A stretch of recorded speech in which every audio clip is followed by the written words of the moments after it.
Pas de justice sociale sans justice fiscale. Pas de croissance en pénalisant les collectivités territoriales. Et je parle ici sur la chaîne Public Sénat. Pas de croissance imaginable non plus si on met en péril, voire en berne le pouvoir d'achat, notamment des plus modestes. Donc c'est en partant de ces principes que nous avons bâti notre réflexion. Réflexion qui repose sur un étalement de l'effort demandé aux Français, à la France. Étalement non pas sur 3 ans et demi, comme le voudrait M. Bayrou, même si celui-ci ne sera plus bientôt en responsabilité, mais jusqu'en 2032. Nous demandons aussi une hausse du pouvoir d'achat. Et nous proposons notamment une baisse de la CSG pour les ménages les plus modestes et les classes moyennes, et nous l'avons totalement chiffré.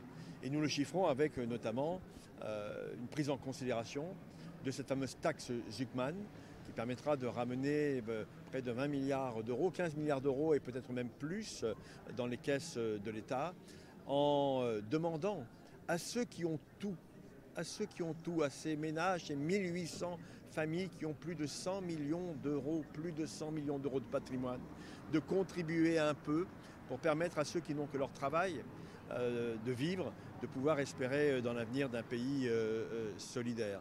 Et nous disons aussi qu'avec des économies qui sont en train d'ailleurs d'être présentées, nous voulons un plan de relance pour la France, un plan de relance qui permette en particulier de prendre en considération l'enjeu environnemental.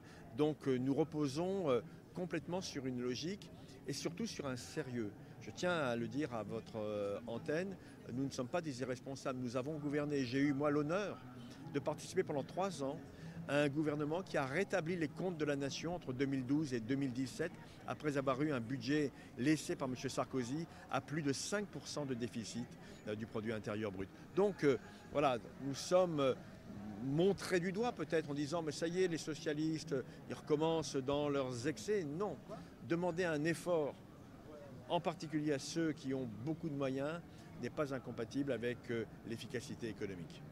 Comment pensez-vous trouver des compromis avec vos propositions? Déjà, nous allons engager un cycle de négociation avec nos partenaires de gauche, les Verts, le Parti communiste, Place publique, tous ceux qui voudront être à la table de discussion. Et nous irons aussi rencontrer les partenaires sociaux, montrer que autour des socialistes, avec les socialistes, il y a une voie différente qui est possible pour notre pays. Et peut-être que cette dynamique engagée hier par le discours d'Olivier Faure, engagée aujourd'hui avec nos propositions concrètes, engagée demain avec, je l'espère, le soutien de nos partenaires politiques et sociaux, eh bien, M.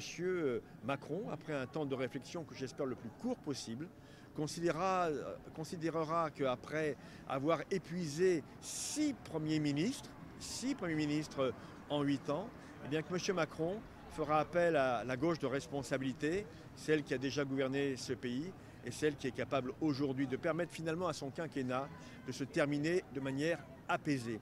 Parce que je serai le président de la République, j'aurai intérêt à cela. J'aurai intérêt à ce que la gauche soit là pour permettre aux Français à nouveau d'espérer et de considérer qu'une autre voie est possible.